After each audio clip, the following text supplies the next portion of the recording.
There's no coping, just mourning. Hopeless floating, it's ongoing. No controlling, it's overwhelming. I try rising, I try thriving, living, fulfilling, but there's an ending. It's thrilling and heartbreaking. I feel like I'm lying, like I'm faking, but I need to be facing truth, aching. I'm raging, raving, so mad inside I'm shaking. What about my praying? Whose side are you taking? In this ending I'm facing, it's painstaking. Filling my life with limited living, I'm dying. How do I feel like I'm coping? I'm trying. But my heart's burning, there's no bearing. The pain I'm feeling, it's killing, cutting. So I'm just waiting, trying to figure out where I'm heading. Without knowing, I'll say good evening, and I'll be dreaming. That was Sarah's song by me, Jess Faulkner. In today's episode, things will be a little different. I have a lot on my mind that I'd like to talk about and discuss today with you about life, medication, and living. I'm Jess Faulkner, and this is Just Jess. Today's episode is called Miserable at Best. So for some podcast updates, we are almost at 10,000 listeners. Thank you. You guys really tuned in to episode 5, Survival, Salsa, and Solidarity, and listened to it over 9,000 times. Thank you for your support. Thank you for listening to these stories. It means a lot to me, and it means a lot to those who have survived. As far as a life update, I am making new friends. I'm really excited. It's been a bit since I've made some friends, and that has worked out in my favor. I tend to be attracted to the wrong people. But I put myself out there, on some Air Force spouses forums and just kind of introduced myself as new to the area. And I've had a couple of people reach out. And then with podcasting, I've been doing some interviews with people and have made some friends through the podcast, which is really cool. I went and had drinks with Pandora Davis. She'll be on the podcast later on this month. And she's just a wonderful person who is just so fashionable and so kind. She's very cool and very funny. I really like her. Pandora is good people. And then yesterday I had Anna over for a little spa kind of time. We did face masks and under eye masks and nose strips and eye masks and bathrobes and all that kind of thing, and that was a lot of fun. Health updates. This is where things get a little complicated. I decided to stop taking my hydroxyurea, the chemotherapy. This was a hard decision, but ultimately one that I made for multiple different reasons. Hydroxyurea, or Hydrea, destroys me. It makes me very sick, makes it hard to keep things down, and it makes me extremely exhausted. Hydroxyurea also can lead to acute myeloid leukemia, and your chance of getting this leukemia goes up by 3% every year that you're on the hydroxyurea. And essential thrombocythemia, you already have the chance of it developing into leukemia. So I'd rather not take the hydroxyurea to increase that risk of leukemia. I have found that I have not been met with much support to say the least. I have not been met with much support. I think everybody's just concerned and having a hard time taking this news. I told my dad about it, my mom, my husband, my friends, my uncle, and the only person who was really on board with it was my dad, which should have told me that something was wrong if the only person who agrees with it is my dad, unfortunately. So I decided that I didn't want to take the Jakafi. I didn't want to take the Jakafi because I heard that Jakafi is a lot harder on your body than the hydroxyurea, and I'm already having a really hard time on the hydroxyurea, so I don't want to take something else that's going to give me an even more, harder time.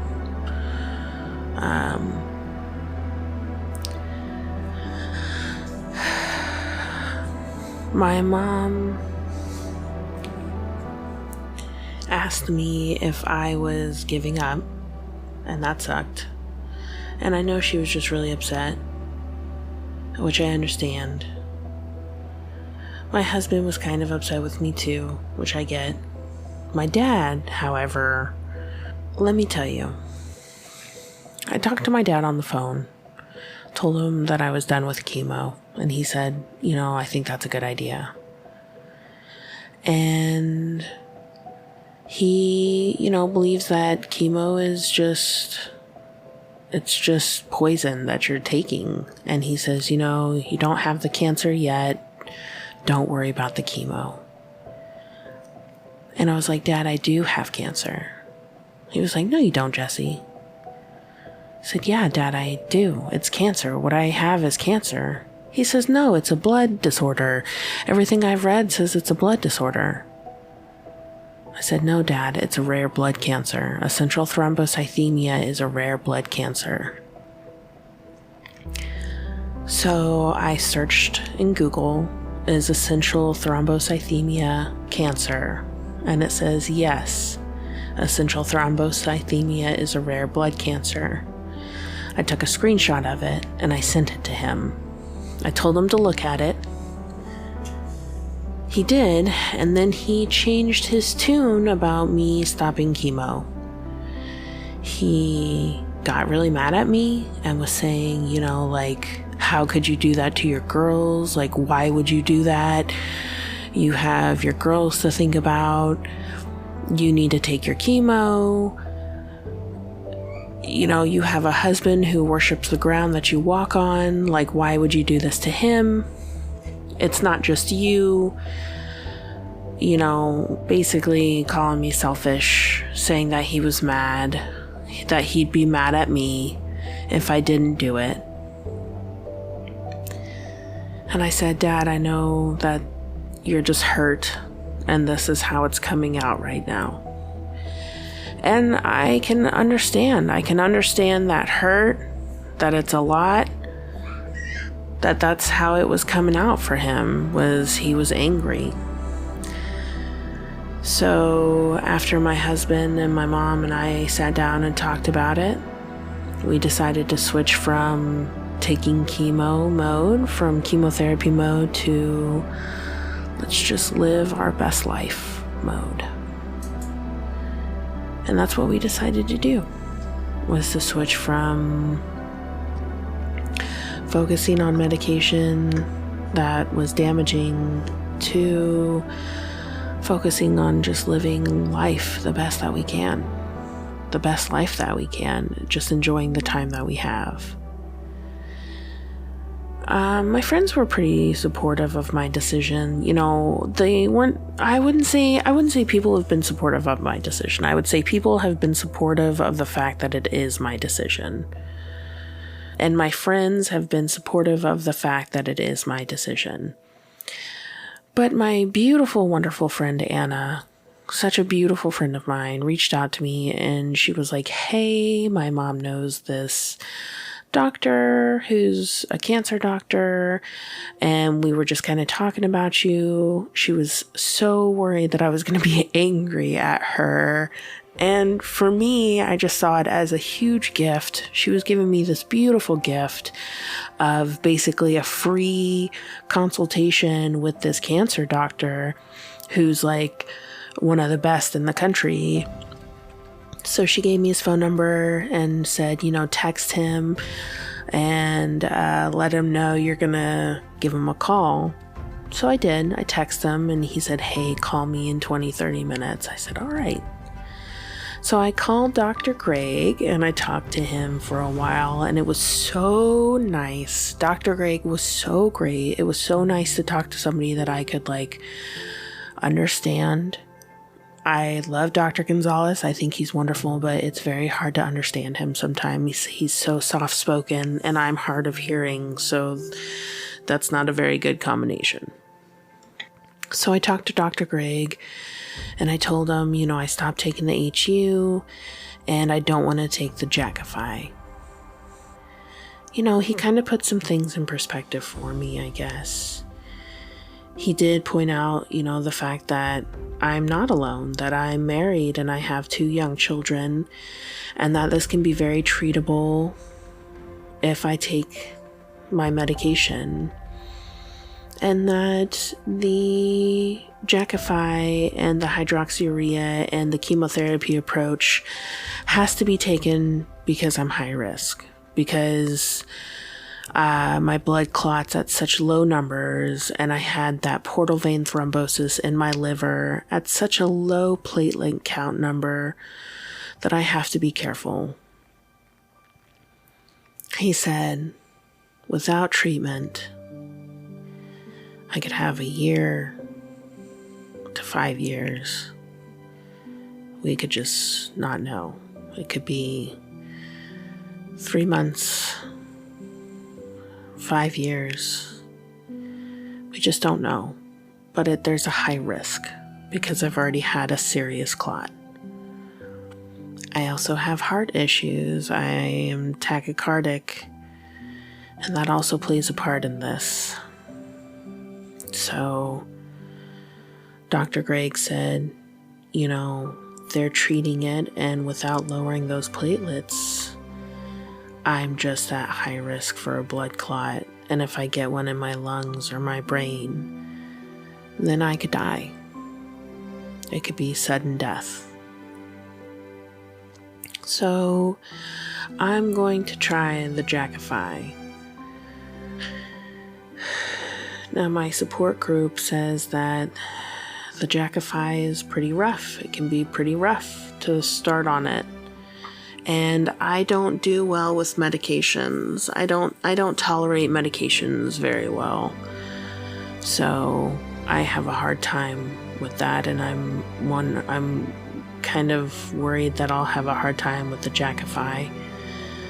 So I told my husband and I told my family and my friends, I'll try the Jakafi, but if it makes me sick, like the hydroxyurea, I'm not going to take it. And that's kind of a big decision. I never thought I'd be the kind of person who would refuse treatment because I appreciate science and logic. But Dr. Greg agreed with me that medication isn't meant to be taken if you can't tolerate it. And he understands that there's the potential that I could not tolerate it. I went to the hematologist today and I told Dr. Gonzalez that I wasn't taking the HU anymore. He ran a complete blood panel and checked my platelets, and my numbers are great. They're in a great range. So I'm starting the Jakafi, but it's going to take a couple weeks for me to be able to get it. And today I started gabapentin for the pain in my legs. So hopefully I won't have to walk with a cane anymore. I am currently taking Tylenol 3 for my pain, which is Tylenol and codeine. And I absolutely hate it because it makes me feel stupid. I hate it. But Tylenol doesn't touch it, and I can't take ibuprofen, and I already take aspirin. I do heat on it, and I also do ice on it, and it hasn't helped. I've taken a muscle relaxer to help it. I've taken a muscle soak bath, and I'm left just kind of punching myself because it's what helps the pain, unfortunately, is just when I constantly punch myself in the leg. And I really can't do that the whole time because I bruise very easily, and I have bruises on my legs now. So that's my medical update. A little family update. We're planning a trip out to Charleston to go for a few days and go have fun with the kids and go enjoy the beach. That'll be nice. I also might go with my girlfriend Anna to Charleston for a fun weekend. That would be nice. Anna, hint, hint. And I'm thinking about flying out to New York to see my friend Charlie, because I love Charlie. Charlie's good people. So I mentioned that we switched our mode to living our best life mode, and here's how some things are changing. I did karaoke. Karaoke has been on my bucket list for some time now, and I'm finally at the point where I did it. I did Shoop, and it was awesome, and now I want to do an open mic night with my guitar and play something. I think that would be really cool. I'm trying to live my best life. I got rid of all my leggings and my lazy clothes, and I swapped them all for nice dressy clothes. Very comfortable dressy clothes. So it's not like I'm losing out on comfort. I just look nicer when I get dressed, and it makes me feel better about myself. I bought a praying mantis kit from Carolina.com. I'm very excited about that. I love praying mantis. I think they are so fascinating and just look so beautiful. I'm very, very excited about the praying mantis. I've posted some pictures of my desk now, but let me tell you, I have graduated from like 3 plants to, I don't know, maybe like a dozen. I have a problem, I think. I think I have a problem. And I am working on being bougie, but I don't have the money to be bougie, so I'm being thrifty. So thrifting helps a lot to be bougie, and I believe bougie is really a state of mind more than anything. So that being said, I turned my bedside table into a bar.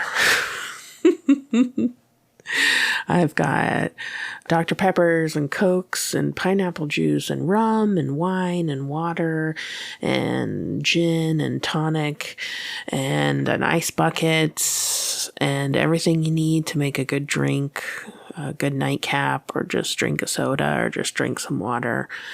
It's very cute, and I'm really digging it. And I think that's probably it for me on updates. So what now? What now after all this medical updates, after everything I've told you? Well, next week I'll be doing an episode on OCD, so don't miss it. I want to continue with the podcast and tell the stories of survivors while providing valuable information to you. I want to keep bringing you content about mental illness, about abuse, and just shine a light on the things that we should be talking about. I'm also going to keep pursuing the things that I think will make me happy. I want to travel. I want to get into shape and be healthier physically because, Charlie's talking to me about how he's doing a BJJ class, and I really miss rolling on the mats. It was a lot of fun, and I was good at it. But as of right now, I'm just really out of shape. I can't really roll right now. But I'd love to get back into shape. I want to go back to the gym. I want to feel better. I want my body to feel better. It's the least I can do right now for myself. I thought about maybe taking a trip to New York to see my friend Charlie. But Josh doesn't want me to leave. And I think it's because he's scared that I'm going to die away from him. So maybe Charlie will come here and we'll have some epic nights. And Josh will babysit us while we do karaoke and drink and have fun. And I don't know what else. That's what I'm thinking. Charlie will come here and we'll have a great time. Maybe we'll go to Colombia or I don't know. But we're going to have a good time.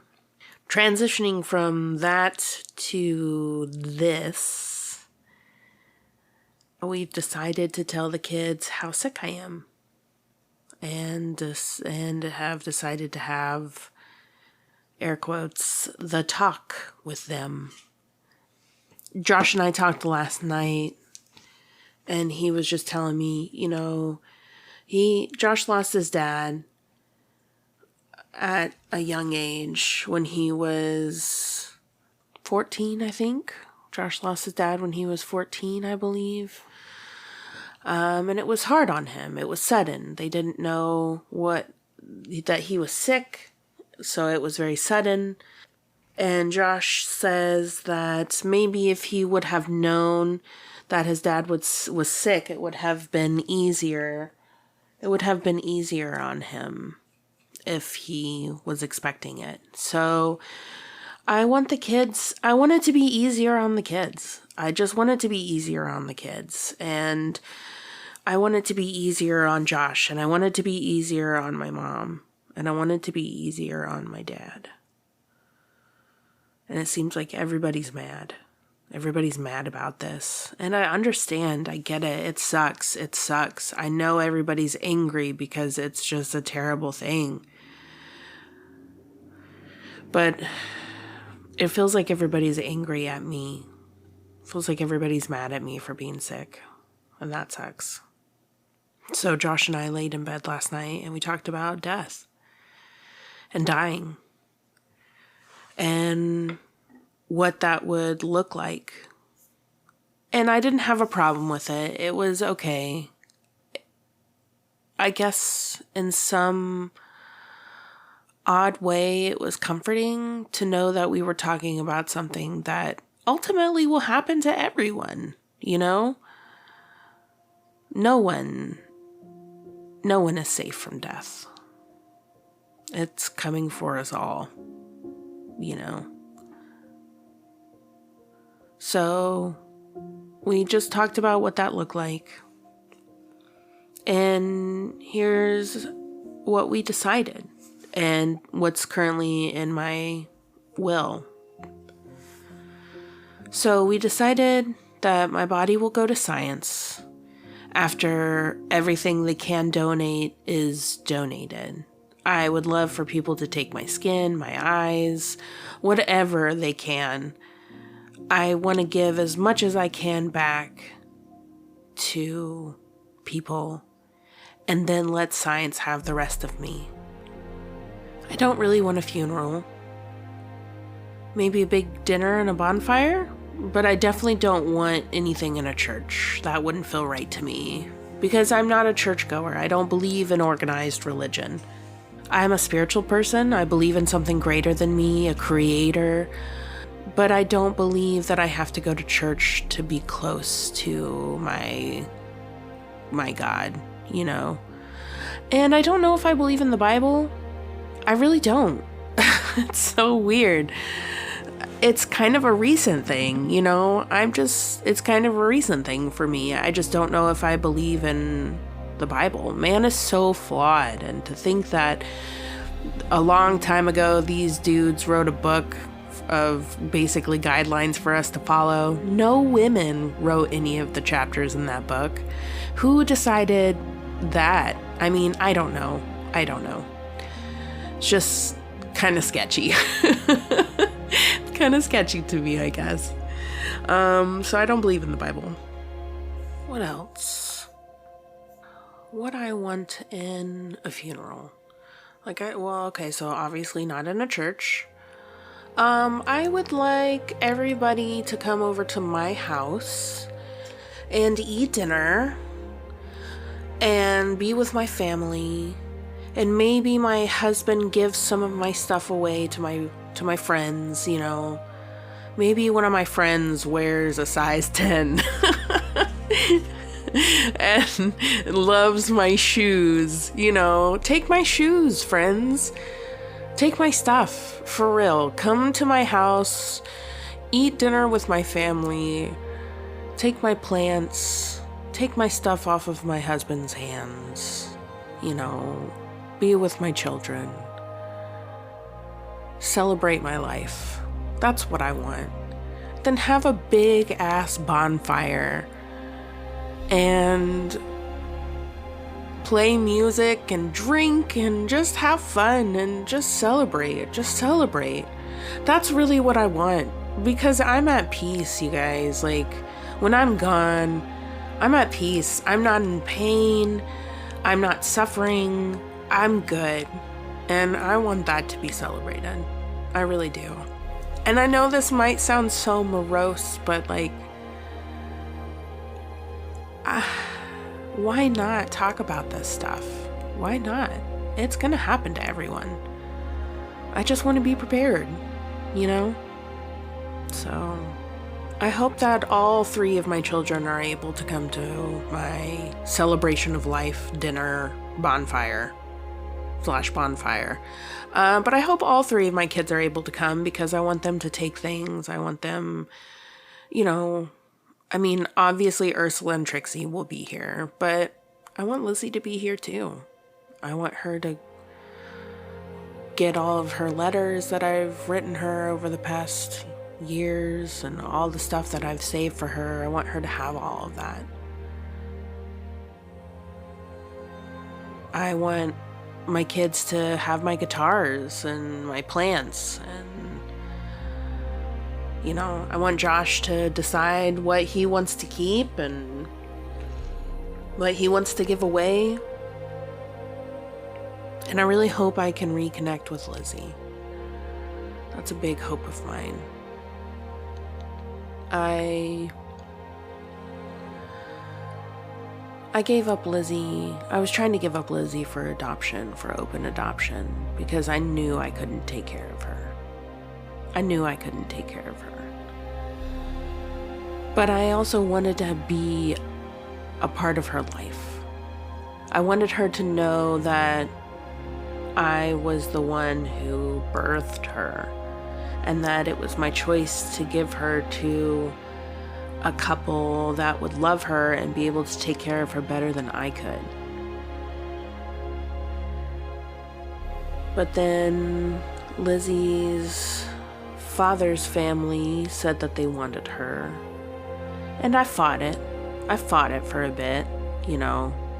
I don't know why. I think I was just upset that nobody helped me through my pregnancy. And now here they were wanting to have something to do with the baby. And I think I was just kind of bitter and resentful, because I had a really hard pregnancy with Lizzie. I was homeless. I was hungry. It was just bad. It was just not a good time in my life. And I felt like I did it alone. I felt like I did it alone. So when the time came to have the baby, and they wanted to have the baby, I didn't understand it, and I fought it, and I shouldn't have.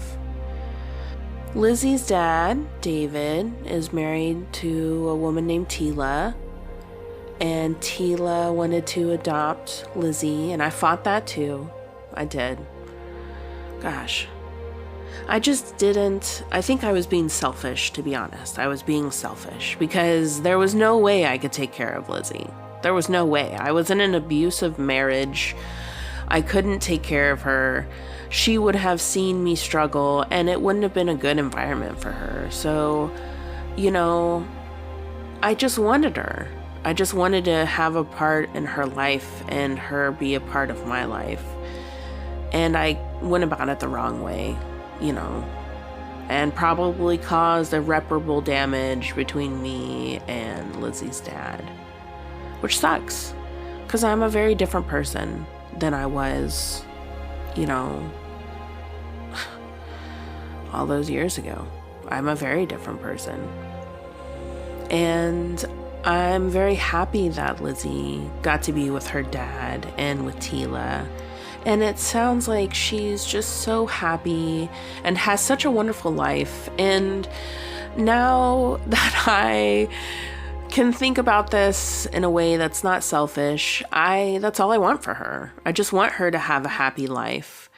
I just want her to be happy and be taken care of. And she is. And I'm glad. I'm glad for that because I couldn't have given that to her. And David did. David and Tila did. And I'm so appreciative of that. I can't even explain.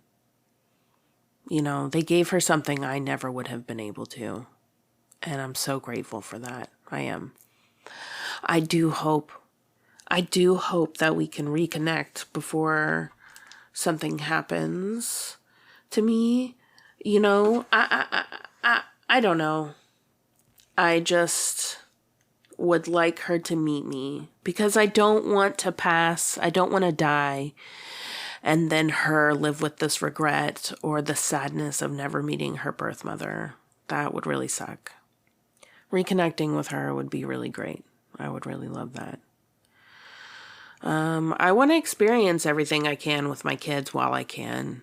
Ursula has a daddy-daughter dance coming up, and we bought her this gown and gloves and just everything to make her look like a princess, and I'm so excited. I'm so excited for her and for Josh.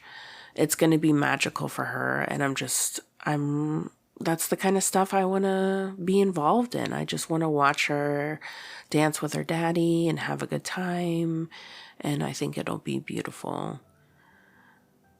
And even if I live a long life, I think this has really put some things in perspective for me. I realize how much life is a gift and how nothing is ever certain. Nothing is ever certain.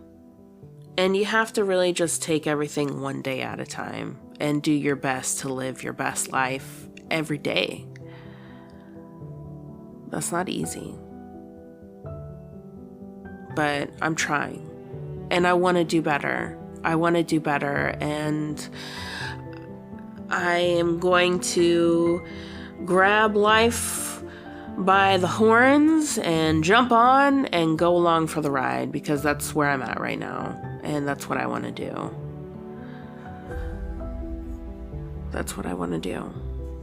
I want to leave something behind for my kids, for all three of them. And I think this podcast is that. And I think I'm going to do an episode where I dedicate it solely to each child and leave them a whole episode just talking to them, appreciating them, giving them advice, especially Lizzie. And Lizzie, if you're listening, by some chance, I love you. I'm so happy that you have had a great life. And I'm so sorry I couldn't give that to you, but I'm so glad that your mom and your dad did. I just want you to be happy, kid. And I love you. I love all of you. Thank you for listening to me. Thank you for being a part of my life. almost 10,000 views is a lot, and I really appreciate you all. I do. Thank you. Thank you for everything that you've done.